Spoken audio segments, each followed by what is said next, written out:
Hey everybody! So the Montreal Canadiens are hosting the Edmonton Oilers um, tonight. Although I say tonight, but I'm actually recording this the night before. But they're hosting the Edmonton Oilers, and Montreal had just coming off of that loss to Detroit, horrible loss. I called it a trap game, and it turned out to be exactly that, a trap game. Now everybody in Montreal, all my Habs fans, let's say Habs fans everywhere, have exploded with either insane proposals for how to fix this, blow up the team, do this, do that, do that, fire everybody, trade everybody, get trade everybody for new prospects to bring them in, but that won't leave us players because if we get rid of everybody and we're only getting prospects, they take years to develop. Anyway, that's what's going on. We've all lost our minds. So in the midst of all this craziness, Montreal has to play Edmonton. That's Connor McDavid, Leon Draisaitl, and company. And I don't know where to stand on this, so I'm going to give you some stats on it, my usual stuff, and that's all right here at Talking Habs, where everything's dedicated to the Habs and all things hockey. And if you want to see more videos like this, you got to head down there, subscribe, ring the notifications bell, and that's going to notify you of all my videos, give you your daily fix of blue, blanc, rouge. And while you're on the way down there to do that, give a thumbs up if you like the video, and leave me any comments in the comment section about, for this game, what do you think the score is going to be, and who you think is going to be the first Montreal goal scorer of the game? And you can leave me any comments you want about the game last night, about where you think Montreal is heading, all that kind of stuff. Your frustrations and mine in the comments section, and I do read all my comments. Okay, so Montreal is 18, 19, and 7, and 6th in the Atlantic. They're 8, 10, and 4 at home, 9, 6, and 0 on the road against the West. They have scored 139 goals. They have given up 143 goals.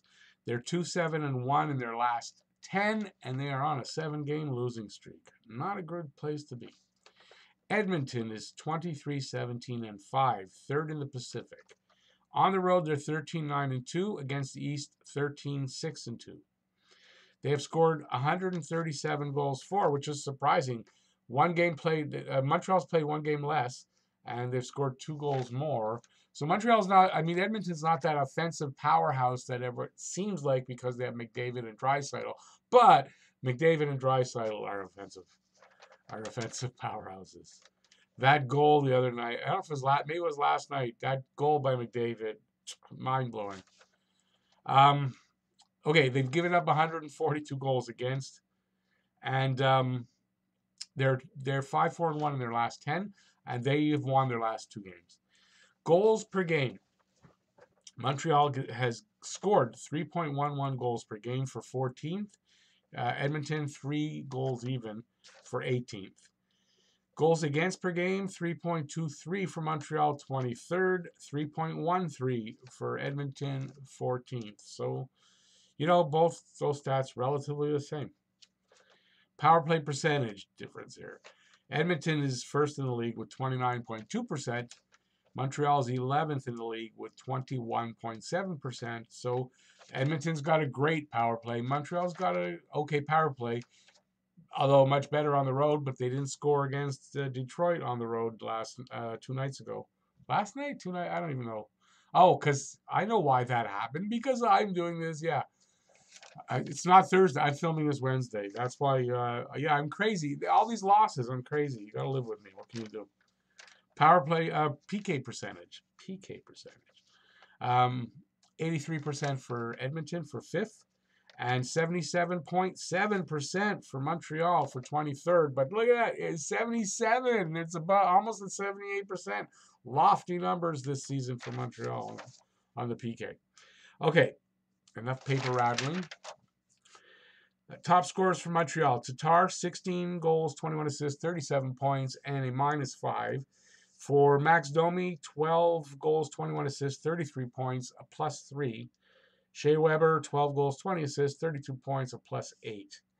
On the other side of the ice, McDavid, 24 goals, 45 assists, 69 points, and a -2. Draisaitl, 25 goals, 42 assists, 67 points, and a minus 16, which is kind of surprising with those kind of numbers, and you got that kind of minus.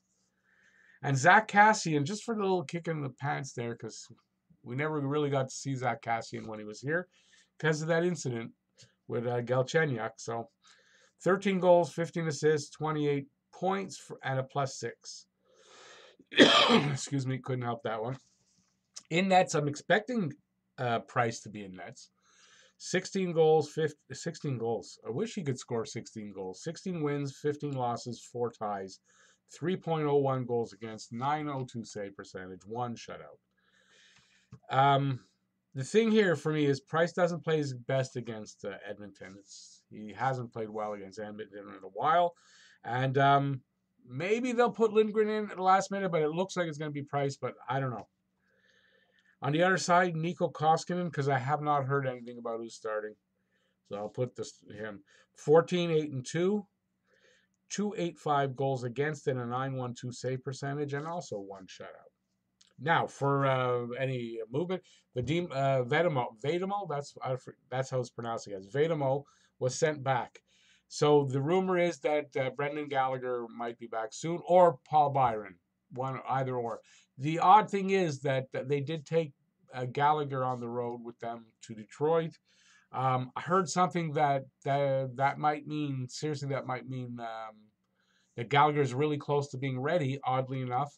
And maybe the sending Vedemo back, or Vedemo, signals that he's coming back. If not, it should be Byron, and if not that, it's Armia or Drua. It's one of them. Okay. Keys to victory for this game. I'm going to give you my keys to victory because I don't have much to say about the game. The Habs they have to win.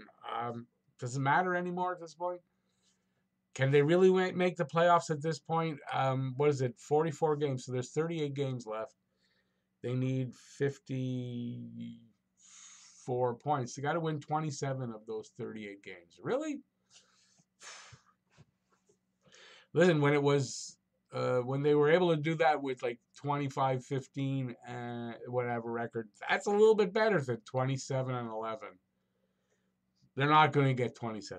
So playoffs are probably out. So I guess you could say, does it even matter? Well, it does because, I guess people want them to tank. But for me, I just want them to play well. If they lose, they lose. And from this point on, you can say every time they lose, well, it's a step closer to maybe getting Lafreniere.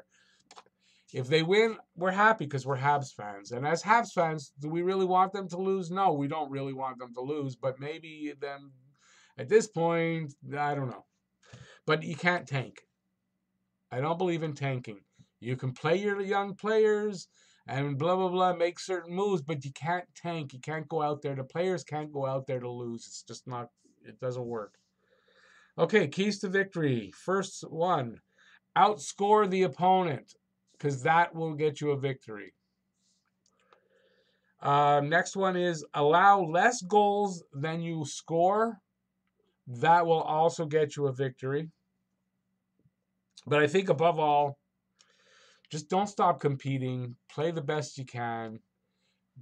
Do the best you can. And if they tank in doing that, I'm okay with it. So if we come out and they tried and whatever, puck didn't bounce that way, whatever, and we come out and we lose and we get a good pick, then I'm okay with that. But all this talk about tanking and get rid of everybody and all that, I don't like that. Okay. And I wrote it. Compete level is what it's all about right now, right? The compete level. And keep it simple. If you really want to have a chance to win, you're having trouble all across the board with everything. Keep it simple. Go back to basics. Simple passes, clear the zone, defensemen don't pinch, those kind of things. See if you can get started up again. But at this point, what are the chances they're going to make the playoffs? Just mathematical. That's all they are. Pretty soon, they're going to be eliminated mathematically. Unfortunate. That's just the truth of the matter. So my prediction for the game. It's hard to predict what's going to happen. I actually kind of feel Montreal's going to win this game. I don't, when everything is like down They've hit rock bottom. That's it. They're going to come out and probably beat this team. So Montreal wins 3-2 Montreal. If Edmonton wins, I see another 4-3 game. Either way, it's probably going to be a 1-goal game. And that's how it goes. First Habs score for me is going to be, I want to say Suzuki or Paling. I know it's kind of wishy-washy to have two, but I kind of have this feeling it's going to be either Suzuki or Paling. Who knows? I've gotten it right 3 times this year. Recently with Sherratt in Winnipeg. So there you go. That's it. I don't know what else to say. I don't know where. Anyway, I'm trying to do a vodcast talking about pretty much this situation, the situation with Carey Price, all the rumors about trading him, about what we're going to do and all that. It's not an easy vodcast to do. It's one I've really got to prepare for. I usually don't prepare for my vodcasts, but this is one I'm finding I have to. Okay, so that's my video. Thanks for watching. If you like it, give a thumbs up. Check out a couple things I'm going to put over here for you to watch. And subscribe and ring the notifications bell. That'll get you your daily fix of Blue Blanc Rouge if you want to see more videos like this from me. And thanks for watching. Go Habs, go. Thanks, everybody. Have a good night. Bye-bye.